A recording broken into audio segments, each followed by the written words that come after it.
ಯಯಾತಿ ತನ್ನ 5 ಮಕ್ಕಳಿಗೆ ನಡೆದಂಥ ವಿಚಾರನ ಹೇಳಿ 1000 ವರ್ಷಗಳ ಕಾಲ ಯಾರಾದರೂ ಒಬ್ಬರು ಯೌವನಾನ ಕೊಡಿ ಅಂದಾಗ ಮೊದಲ 4 ಮಕ್ಕಳು ತಮ್ಮ ಯೌವನಾನ ಕೊಡೋಕೆ ಒಪ್ಪದೇನೆ ಯಯಾತಿಯ ಶಾಪಕ್ಕೆ ಗುರಿ ಆಗ್ತಾರೆ.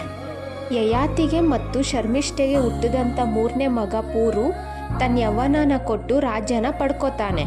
ಈ 4 ಜನ ಮಕ್ಕಳಿಗೆ ಸಿಕ್ಕಂಥ ಶಾಪ ಏನಂದರೆ, ಮೊದಲನೇ ಮಗ ಯದುವು ಯೌವನಾನ ಕೊಡೋಕೆ ಯಾಕೆ ಒಪ್ಪಲಿಲ್ಲ ಅಂದರೆ, ವಯಸ್ಸಾದಾಗ ರಾಜ್ಯಭಾರ ಮಾಡೋಕ್ಕೆ ಆಗೋಲ್ಲ ಅನ್ನೋ ಕಾರಣನ ಯಯಾತಿ ಕೇಳಿ ಕೋಪದಿಂದ ನಿನ್ನ ಮಕ್ಕಳು ಯಾರೂ ರಾಜನಾಗೋದಿಲ್ಲ ಅಂತ ಶಪಿಸ್ತಾನೆ. ಯಯಾತಿಯ 2ನೇ ಮಗ ತುರ್ವಸುಗೆ ಸಂತಾನನೇ ಇಲ್ಲದೆ ಇರೋ ಹಾಗೆ ಯಯಾತಿ ಶಾಪ ಕೊಡ್ತಾನೆ. ಇನ್ನು 3ನೇ ಅವನು ಧ್ರುಯ್ಯು ರಾಜನಾದರೂ ಸಹ ಅವನ ಮಾತಿಗೆ ಯಾರೂ ಬೆಲೆ ಕೊಡದೇ ಇರೋ ಹಾಗೆ ಯಯಾತಿ ಶಾಪ ಕೊಡ್ತಾನೆ. 4ನೇಯವ ಅನುಗೆ ಈಗಲೇ ವಯಸ್ಸಾಗಲಿ ಮತ್ತು ಅವನ ಮಕ್ಕಳು ಯೌವನಕ್ಕೆ ಬರೋ ಸಮಯದಲ್ಲಿ ಸಾವಿಗೆ ಶರಣಾಗಲಿ ಅಂತ ಶಾಪ ಕೊಡ್ತಾನೆ. ಅನುಗೆ ಸಿಕ್ಕ ಶಾಪದಿಂದ ಯಜ್ಞ ಯಾಗಾದಿಗಳನ್ನ ಮಾಡಿ ಪರಿಹಾರ ಮಾಡ್ಕೋತಾನೆ ಅನ್ನೋ ಕಾರಣದಿಂದ ಯಾವುದೇ ಯಜ್ಞ ಯಾಗಾದಿಗಳನ್ನ ಮಾಡದೇ ಇರೋ ಆ ಥರ ಆಗಲಿ ಅಂತ ಶಾಪ ಕೊಡ್ತಾನೆ. 1000 ವರ್ಷ ಯಯಾತಿ ಸುಂದರವಾಗಿರೋ ಯೌವನದ ಜೊತೆ ದೇಹದ ಶಕ್ತಿ ಮತ್ತು ಎಲ್ಲ ತರಹದ ಸುಖನ ಅನುಭವಿಸ್ತಾನೆ. ಈ ಸಮಯದಲ್ಲಿ ಅವನು ಧರ್ಮದಿಂದ ತನ್ನ ಕರ್ತವ್ಯನ ನಿಭಾಯಿಸ್ತಿದ್ದ. 1000 ವರ್ಷ ಕಳೀತಾ ಬಂದರೂ ಸಹ ಅವನಿಗೆ ಆಸೆ ಕಡಿಮೆ ಆಗಿರಲಿಲ್ಲ. ಆದರೂ ಅವನ ಮಗ ಪುರುಗೆ ಕೊಟ್ಟ ಮಾತಿನಂತೆ 1000 ವರ್ಷ ಕಳೆದ ಮೇಲೆ ಪುರುಗೆ ಯೌವನ ಜೊತೆ ತನ್ನ ಪೂರ್ತಿ ರಾಜ್ಯನ ಕೊಟ್ಟು ತನ್ನ ವಯಸ್ಸನ್ನು ಹಿಂದಕ್ಕೆ ತಗೋತಾನೆ. ಪುರುಗೆ ಪಟ್ಟಾಭಿಷೇಕ ಮಾಡಿ ತನ್ನ ಜೀವನನ ಕಾಡಿನಲ್ಲಿ ಕಳೀತಾನೆ. ಯಯಾತಿಯ ಕೊನೆ ಆಸೆ ಏನಂದರೆ, ಅವನು ಸತ್ತ ಮೇಲೆ ಸ್ವರ್ಗದಲ್ಲಿರಬೇಕು ಅನ್ನೋದು. ಈ ಕಾರಣದಿಂದ ಅವನು ಸಾಕಷ್ಟು ಒಳ್ಳೆ ಕರ್ಮಗಳನ್ನ ಮತ್ತು ತಪಸ್ಸನ್ನು ಮಾಡೋಕ್ಕೆ ಶುರು ಮಾಡ್ತಾನೆ. ಯಾವುದೇ ಜೀವಿಗಳಿಗೂ ಸಹ ಅವನು ನೋವು ಕೊಡ್ತಿರ್ಲಿಲ್ಲ. ಆಹಾರಕ್ಕಾಗಿ ಅವನು ಜೀವಂತವಾಗಿರೋ ಗಿಡ ಮರಗಳನ್ನೂ ಸಹ ಮುಟ್ತಾ ಇರಲಿಲ್ಲ. ಯಾವ ಗಿಡ ಪೂರ್ತಿಯಾಗಿ ಒಣಗೋಗಿರುತ್ತೋ ಅದರಲ್ಲಿ ಮಿಕ್ಕಿರೋ ಗೆಡ್ಡೆ ಗೆಣಸನ್ನು ಆಹಾರವಾಗಿ ತಿಂತಿದ್ದ. ಸ್ವರ್ಗಕ್ಕೆ ಹೋಗಬೇಕು ಅನ್ನೋ ಆಸೆಯಿಂದ 1000 ವರ್ಷ ತಪಸ್ ಮಾಡ್ತಾನೆ.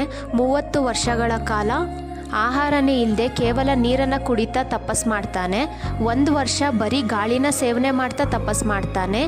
ಇನ್ನೂ 1 ವರ್ಷ ಪಂಚಗ್ನಿ ತಪಸ್ ಮಾಡ್ತಾನೆ. ಪಂಚಗ್ನಿ ಅಂದರೆ 4 ದಿಕ್ಕಲ್ಲಿ ಅಗ್ನಿ, ಮೇಲ್ಭಾಗದಲ್ಲಿ ಸೂರ್ಯನ ಕಾವಿರುತ್ತೆ. ಅದಲ್ಲದೆ 6 ತಿಂಗಳು ಒಂಟಿ ಕಾಲಲ್ಲಿ ನಿಂತು ತಪಸ್ ಮಾಡ್ತಾನೆ. ನಂತರ ಸ್ವರ್ಗಕ್ಕೆ ಹೋಗ್ತಾನೆ. ಸಾಕಷ್ಟು 1000 ವರ್ಷಗಳ ಕಾಲ ಯಯಾತಿ ಸ್ವರ್ಗದಲ್ಲೇ ಇರ್ತಾನೆ. ಒಂದ್ಸಲ ಯಯಾತಿ ಮತ್ತು ಇಂದ್ರ ಮಾತಾಡ್ತಿರುವಾಗ ಇಂದ್ರ ಯಯಾತಿನ ಕೇಳ್ತಾನೆ, ನೀನು ಕಾಡಿನಲ್ಲಿ ಅಷ್ಟು ವರ್ಷಗಳ ಕಾಲ ತಪಸ್ ಮಾಡಿದ್ಯಲ್ಲ, ಆ ನಿನ್ನ ತಪಸ್ಗೆ ಯಾರು ಸಮನಾಗಿದ್ದಾರೆ ಅಂದಾಗ ಯಯಾತಿ ಅಹಂಕಾರದಿಂದ ನಗುತ್ತಾ ಹೇಳ್ತಾನೆ, ನಂತರ ತಪಸ್ನ ಮಾಡಿರೋ ಯಾವ ಮಹರ್ಷಿನೂ ನಾನು ನೋಡಿಲ್ಲ. ಅಂಥದ್ರಲ್ಲಿ ನಾನು ನನ್ನ ತಪಸ್ನ ಬೇರೆಯೊಬ್ಬರಿಗೆ ಹೇಗೆ ಹೋಲಿಸ್ಲಿ? ಆಗ ಇಂದ್ರ ಹೇಳ್ತಾನೆ, ನಾನು ಅನ್ನೋ ಅಹಂಕಾರ ನಿನ್ನಲ್ಲಿ ತುಂಬ ಇದೆ. ಇದರಿಂದ ನೀನು ಬೇರೊಬ್ಬರ ತಪಸ್ಗೆ ಬೆಲೆ ಕೊಡ್ತಾ ಇಲ್ಲ. ಆದ್ರಿಂದ ಈ ಕ್ಷಣನೇ ನಿನ್ನ ಎಲ್ಲ ಒಳ್ಳೆ ಕರ್ಮಗಳೆಲ್ಲ ಕಳೆದೋದ್ವು. ನೀನು ಈಗಲೇ ಭೂಮಿ ಮೇಲೆ ಬಿದ್ದು ಹೊಸದಾಗಿ ಒಳ್ಳೆ ಕರ್ಮಗಳನ್ನ ಶುರು ಮಾಡು ಅಂತ ಹೇಳಿ ಇಂದ್ರ ಯಯಾತಿನ ಸ್ವರ್ಗದಿಂದ ಹೊರಗಡೆ ಹೋಗು ಅಂತ ಹೇಳ್ತಾನೆ. ಯಯಾತಿಗೆ ನಾನು ಅನ್ನೋ ಅಹಂಕಾರದಿಂದ ಹೀಗೆ ಆಯಿತು ಅನ್ನೋ ತನ್ನ ತಪ್ಪು ಅರಿವಾಗಿ ಇಂದ್ರನ ಬಳಿ ಒಂದು ಮನವಿ ಮಾಡ್ಕೊಳ್ತಾನೆ. ನೀನು ನನ್ನನ್ನು ಭೂಮಿಗೆ ಕಳಿಸುವಾಗ ದಯವಿಟ್ಟು ಧರ್ಮಾತ್ಮರು ಇರೋ ಜಾಗಕ್ಕೆ ಕಳಿಸು. ಇದಕ್ಕೆ ಇಂದ್ರ ಒಪ್ಕೊಂಡು ಧರ್ಮಾತ್ಮರು ಇರೋ ಜಾಗಕ್ಕೆ ಕಳಿಸ್ತಾನೆ. ಸ್ವರ್ಗದಿಂದ ಭೂಮಿಗೆ ಬರ್ತಿದ್ದಂಥ ಯಯಾತಿನ ಧರ್ಮಾತ್ಮರು ನೋಡಿ ಆಶ್ಚರ್ಯದಿಂದ ಕೇಳ್ತಾರೆ, ನೀನು ಯಾರು? ಎಲ್ಲಿಂದ ಈ ರೀತಿಯಾಗಿ ಬರ್ತಿದ್ಯಾ? ಈ ಪರಿಸ್ಥಿತಿಗೆ ಕಾರಣ ಏನು? ಯಯಾತಿ ಎಲ್ಲ ಪ್ರಶ್ನೆಗೆ ಉತ್ತರಿಸಿ ತಾನು ಯಾರ ಮಗ, ಏನಾಗಿದ್ದ, ಹೆಂಗೆ ಸ್ವರ್ಗಕ್ಕೆ ಹೋದ, ಅಲ್ಲಿ ಅವನು ತೋರಿಸಿದ ಅಹಂಕಾರದಿಂದ ಭೂಮಿಗೆ ಬರ್ತಿರೋದನ್ನು ಹೇಳ್ತಾನೆ. ಧರ್ಮಾತ್ಮರಿಗೆ ಇದನ್ನೆಲ್ಲ ಕೇಳಿ ಸಾಕಷ್ಟು ಪ್ರಶ್ನೆ ಹುಟ್ಟುತ್ತೆ. ಅದನ್ನೆಲ್ಲ ಒಂದೊಂದಾಗಿ ಕೇಳ್ತಾ ಬರ್ತಾರೆ. ಆ ಪ್ರಶ್ನೆಗಳೇನು ಅಂದರೆ, ಒಳ್ಳೆ ಕರ್ಮ ಅಂದ್ರೇನು, ಕೆಟ್ಟ ಕರ್ಮ ಅಂದ್ರೇನು, ಈ ಕರ್ಮಗಳೆಲ್ಲ ಹೇಗೆ ಕಳೆಯುತ್ತೆ, ಸ್ವರ್ಗಕ್ಕೆ ಹೋಗಬೇಕು ಅಂದರೆ ಯಾವ ರೀತಿ ಪುಣ್ಯಕರ್ಮನ ಸಂಪಾದನೆ ಮಾಡೋದು, ಆತ್ಮ ಒಂದು ದೇಹನ ಬಿಟ್ಟು ಇನ್ನೊಂದು ದೇಹನ ಸೇರಿ ಭೂಮಿಗೆ ಬರೋಕೆ ಏನೆಲ್ಲ ವಿಧಾನಗಳು ನಡೆಯುತ್ತೆ, ಆ ವಿಧಾನಗಳೆಲ್ಲ ನಡೆಯೋ ಸಮಯದಲ್ಲಿ ಆತ್ಮಕ್ಕೆ ಬೇರೆ ದೇಹ ಇರುತ್ತೆ. ಈ ಎಲ್ಲ ಪ್ರಶ್ನೆಗಳಿಗೂ ಯಯಾತಿ ಉತ್ತರ ಕೊಡ್ತಾನೆ. ಆ ಉತ್ತರದಿಂದ ಧರ್ಮಾತ್ಮರಿಗೆ ತುಂಬ ಆಶ್ಚರ್ಯ ಆಗಿ ಯಯಾತಿನ ಮಹಾನ್ ಜ್ಞಾನವಂತ ಅನಿಸಿ ಮತ್ತಷ್ಟು ಪ್ರಶ್ನೆಗಳನ್ನ ಕೇಳಿ ಅದಕ್ಕೆ ಉತ್ತರನ ತಿಳ್ಕೊತಾರೆ. ಕೊನೆಯದಾಗಿ ಒಂದು ಪ್ರಶ್ನೆ ಕೇಳ್ತಾರೆ. ನನ್ನ ಕರ್ಮಗಳ ಪ್ರಕಾರ ನನಗೆ ಯಾವ ಪುಣ್ಯಲೋಕ ಸಿಗುತ್ತೆ ಅಂದಾಗ ಯಯಾತಿ ಹೇಳ್ತಾನೆ, ನಿಮ್ಮ ಒಳ್ಳೆ ಕರ್ಮಗಳ ಪ್ರಕಾರ ನಿಮಗೆ ಸ್ವರ್ಗಲೋಕ ಸಿದ್ಧವಾಗಿದೆ ಅಂತ. ಆಗ ಧರ್ಮಾತ್ಮರು ಹೇಳ್ತಾರೆ, ನನಗೆ ಸ್ವರ್ಗಲೋಕದ ಬಗ್ಗೆ ಯಾವ ಆಸೆನೂ ಇಲ್ಲ, ಸ್ವರ್ಗಲೋಕ ಬೇಕು ಅಂತ ನಾನು ಈ ಕರ್ಮಗಳನ್ನ ಮಾಡಿಲ್ಲ. ಆದ್ರಿಂದ ನನ್ನ ಪರವಾಗಿ ನೀನು ಈ ಸ್ವರ್ಗಕ್ಕೆ ವಾಪಸ್ ಹೋಗು, ನಿನ್ನಂಥ ಮಹಾಜ್ಞಾನಿಗೆ ಸ್ವರ್ಗಲೋಕ ಸಿಗೋದು ಸರಿ ಅಂದಾಗ ಯಯಾತಿ ಮೊದಲಿಗೆ ಒಪ್ಪಲಿಲ್ಲ. ಸ್ವಲ್ಪ ಸಮಯದ ನಂತರ ಆ ಧರ್ಮಾತ್ಮರ ಜೊತೆ ಸ್ವರ್ಗಕ್ಕೆ ಹೋಗ್ತಾನೆ. ಈಗ ಮಹಾಭಾರತದಲ್ಲಿ ಬರೋ ಅಂಥ ವ್ಯಕ್ತಿಗಳ ಬಗ್ಗೆ ಪೂರ್ತಿಯಾಗಿ ತಿಳ್ಕೊಳ್ಳೋಣ. ಇಕ್ಷ್ವಾಕು ವಂಶದಲ್ಲಿ ಸತ್ಯವಂತನಾದ ಮಹಾಭಿಷನೆಂಬ ಪ್ರಸಿದ್ಧನಾದ ರಾಜ ಇದ್ದ. ಅವನಿಗೆ ಸ್ವರ್ಗಲೋಕದ ಮೇಲೆ ಆಸೆಯಿಂದ 1000 ಅಶ್ವಮೇಧ ಯಾಗ ಮತ್ತು 1000 ರಾಜಸೂಯ ಯಾಗಗಳನ್ನ ಮಾಡಿ ಇಂದ್ರದೇವರನ್ನ ತೃಪ್ತಿಪಡಿಸಿದ್ದ. ಈ ಕಾರಣಕ್ಕೆ ಸ್ವರ್ಗಲೋಕಕ್ಕೆ ಹೋಗ್ತಾನೆ. ಒಂದ್ಸಲ ಸ್ವರ್ಗಲೋಕದಲ್ಲಿ ಬ್ರಹ್ಮನ ಪೂಜೆ ಮಾಡ್ತಿರುವಾಗ ಬ್ರಹ್ಮಲೋಕದಲ್ಲಿ ಮತ್ತೆ ಸ್ವರ್ಗಲೋಕದಲ್ಲಿ ಇದ್ದಂಥ ಎಲ್ಲ ದೇವತೆಗಳು ಬರ್ತಾರೆ. ಅವ್ರ ಜೊತೆಗೆ ಮಹಾಭಿಷನು ಕೂಡ ಪೂಜೆಗೆ ಬರ್ತಾನೆ. ಅಲ್ಲಿ ಬಂದಂಥ ಗಂಗಾದೇವಿಯ ಸೌಂದರ್ಯ ಮತ್ತು ಅಲಂಕಾರಕ್ಕೆ ಮನಸೋತ ಮಹಾಭಿಷ ಬ್ರಹ್ಮನ ಶಾಪಕ್ಕೆ ಗುರಿ ಆಗ್ತಾನೆ. ಯಾಕಂದರೆ ಯಾವುದೇ ಒಬ್ಬ ವ್ಯಕ್ತಿ ಸ್ವರ್ಗಲೋಕಕ್ಕೆ ಹೋಗಬೇಕು ಅಂದರೆ ಎಲ್ಲ ರೀತಿಯ ಆಸೆಗಳನ್ನ ತ್ಯಜಿಸಿರಬೇಕು. ಆದ್ದರಿಂದ ಮಹಾಭಿಷನ್ಗೆ ಸ್ವರ್ಗಲೋಕದಲ್ಲಿ ಜಾಗ ಇಲ್ಲ ಅಂತ ಹೇಳಿ ಭೂಲೋಕಕ್ಕೆ ಹೋಗುವಂತೆ ಬ್ರಹ್ಮದೇವ ಶಾಪ ಕೊಡ್ತಾನೆ. ಮಹಾಭಿಷನ್ ಜೊತೆ ಗಂಗಾದೇವಿನೂ ಸಹ ಭೂಲೋಕಕ್ಕೆ ಕಳಿಸಿ, ನೀವಿಬ್ರು ಭೂಮಿಯಲ್ಲಿ ಮನುಷ್ಯ ಜನ್ಮ ತಾಳಿ ಮಹಾಭಿಷ ಆಸೆನ ಪೂರ್ತಿ ಮಾಡು. ಈ ಶಾಪದ ವಿಮೋಚನೆ ಯಾವಾಗ ಆಗುತ್ತೆ ಅಂದರೆ, ಮಹಾಭಿಷನ ಮಾತನ್ನ ಗಂಗಾದೇವಿ ಯಾವ ಕ್ಷಣದಿಂದ ಕೇಳೋದಿಲ್ವೋ ಆ ಕ್ಷಣ ಈ ಶಾಪದ ವಿಮೋಚನೆ ಆಗುತ್ತೆ ಅಂತ ಹೇಳ್ತಾನೆ ಬ್ರಹ್ಮದೇವ.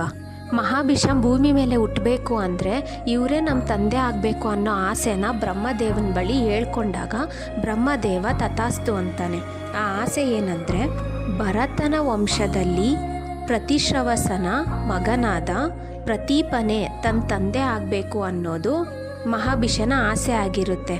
ಅದರಂತೆ ಬ್ರಹ್ಮದೇವ ಪ್ರತೀಪನ ಮಗನಾಗಿ ಮಹಾಭಿಷನನ್ನು ಹುಟ್ಟಿಸ್ತಾನೆ. ಗಂಗಾದೇವಿ ಸ್ವರ್ಗಲೋಕದಿಂದ ಭೂಲೋಕಕ್ಕೆ ಬರ್ತಿರುವಾಗ ಬೇಜಾರ್ನಲ್ಲಿದ್ದ ಅಷ್ಟವಸುಗಳನ್ನ ನೋಡಿ ಕೇಳ್ತಾಳೆ, ನಿಮ್ಮ ಈ ಬೇಜಾರ್ಗೆ ಏನು ಕಾರಣ ಅಂತ. ಆಗ ಆ ಅಷ್ಟವಸುಗಳು ಹೇಳ್ತಾರೆ, ನಾವು ಮಾಡಿದ ತಪ್ಪಿಂದ ವಸಿಷ್ಠರು ನಮಗೆ ಶಾಪ ಕೊಟ್ಟಿದ್ದಾರೆ, ಹಾಗಾಗಿ ನಮಗೆ ನಿಮ್ಮ ಸಹಾಯ ಬೇಕಾಗಿದೆ. ನಿನ್ನ ಮೂಲಕ ನಾವು ಭೂಮಿ ಮೇಲೆ ಜನ್ಮ ತಾಳಬೇಕು, ಆದರೆ ನಾವು ಭೂಮಿ ಮೇಲೆ ಹೆಚ್ಚು ಸಮಯ ಇರಬಾರ್ದು. ನಾವು ಹುಟ್ಟಿದ ತಕ್ಷಣ ನಮ್ಮನ್ನು ನದಿಗೆ ಬಿಟ್ಬಿಡು.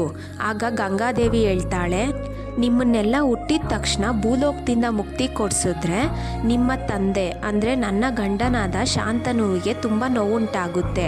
ಯಾಕಂದರೆ ನಿಮ್ಮಿ ಹುಟ್ಟಿಗೆ ಶಾಂತನುನೇ ಕಾರಣನಾಗ್ತಾನೆ. ಆದ್ದರಿಂದ ಒಬ್ಬರಾದರೂ ಭೂಮಿ ಮೇಲೆ ಇದ್ದು ಜೀವಿಸಿ ಹೋಗಬೇಕು.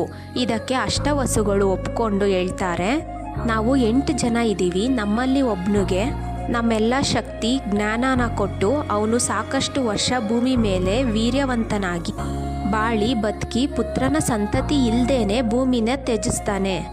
ಇದಕ್ಕೆ ಗಂಗಾದೇವಿ ಒಪ್ಕೋತಾಳೆ. ಒಂದ್ಸಲ ಭರತವಂಶೀಯನಾದ ಪ್ರತೀಪನ ಗಂಗಾದ್ವಾರದಲ್ಲಿ ಆಶ್ರಮನ ಕಟ್ಕೊಂಡು ಅಲ್ಲೇ ಜೀವನ ಮಾಡ್ತಾ ಜಪಕ್ಕೆ ಕೂತಿರುವಾಗ ಗಂಗಾದೇವಿ ಪ್ರೀತಿಯಿಂದ ಬಂದು ಪ್ರತೀಪನ ಬಲ ತೊಡೆ ಮೇಲೆ ಕೂತ್ಕೋತಾಳೆ. ತನ್ನ ಸೌಂದರ್ಯದಿಂದ ಜಪ ಮಾಡ್ತಿರೋ ಪ್ರತೀಪನನ್ನ ಮದುವೆ ಆಗು ಅಂತ ಕೇಳ್ತಾಳೆ. ಆಗ ಪ್ರತೀಪನ ಹೇಳ್ತಾನೆ, ನಾನು ಕ್ಷತ್ರಿಯ ಧರ್ಮದವನು, ನಾನು ಮದುವೆ ಆಗೋದಾದರೆ ಅದೇ ಧರ್ಮದವ್ರನ್ನೇ ಮದುವೆ ಆಗ್ತೀನಿ. ಎಂಥ ಪರಿಸ್ಥಿತಿಲೂ ಕೂಡ ನಾನು ಅಧರ್ಮದಿಂದ ನಡ್ಕೊಳ್ಳಲ್ಲ. ಇದನ್ನು ಕೇಳಿ ಗಂಗಾದೇವಿ ಒಪ್ಪೋದಿಲ್ಲ. ತುಂಬ ಸಾರಿ ತನ್ನನ್ನು ಮದುವೆ ಆಗು ಅಂತ ಕೇಳ್ಕೊತಾಳೆ. ಇದಕ್ಕೆ ಪ್ರತೀಪನ ಹೇಳ್ತಾನೆ, ನೀನು ನನ್ನ ಬಲ ತೊಡೆ ಮೇಲೆ ಕೂತ್ಕೊಂಡು ತಪ್ಪು ಮಾಡಿದೆ. ಯಾಕಂದರೆ ಧರ್ಮದ ಪ್ರಕಾರ ಬಲ ತೊಡೆ ಮೇಲೆ ಯಾರು ಕೂತ್ಕೋತಾರೋ ಅವರು ಸೊಸೆ ಮತ್ತು ಮಗಳಿಗೆ ಸಮಾನ. ಎಡ ತೊಡೆ ಮೇಲೆ ಕೂತವರನ್ನು ಹೆಂಡತಿಗೆ ಸಮಾನ ಅಂತ ಧರ್ಮ ಹೇಳುತ್ತೆ. ಇದ್ರ ಪ್ರಕಾರ ನೋಡೋದಾದರೆ ನೀನು ನನ್ನ ಸೊಸೆ ಆಗಿದ್ದೀಯಾ ಅಂದಾಗ ಗಂಗಾದೇವಿ ಒಪ್ಕೊಂಡು ಪ್ರತೀಪನಿಗೆ ಹೇಳ್ತಾಳೆ, ನಿನ್ನ ಮಗನಿಗೆ ನಾನು ಹೆಂಡತಿ ಆಗ್ತೀನಿ, ಆದರೆ ನಿನ್ನ ಮಗನ ಜೊತೆ ಸಂಸಾರ ಮಾಡುವಾಗ ನನ್ನದೇ ಆದ ನಿಯಮಗಳಿದ್ದಾವೆ, ಅದನ್ನು ನಿನ್ನ ಮಗ ಪ್ರಶ್ನೆ ಮಾಡಬಾರ್ದು. ನಾನು ನಿನ್ನ ಮಗನ್ನ ತುಂಬ ಚೆನ್ನಾಗಿ ಸಂತೋಷದಿಂದ ನೋಡ್ಕೋತೀನಿ ಅಂತ ಹೇಳಿ ಮಾಯ ಆಗ್ತಾಳೆ. ಈ ಘಟನೆ ನಡೆಯೋ ಅಷ್ಟರಲ್ಲಿ ಪ್ರತೀಪನಿಗೆ ತುಂಬ ವಯಸ್ಸಾಗೋಗಿರುತ್ತೆ. ಆದರೂ ಸಹ ಮಗನನ್ನು ಪಡಿಬೇಕು ಅನ್ನೋ ಕಾರಣದಿಂದ ತನ್ನ ಹೆಂಡತಿ ಜೊತೆ ತಪಸ್ ಮಾಡಿ ಮಹಾಭಿಷನನ್ನು ಮಗನಾಗಿ ಪಡಿತಾನೆ.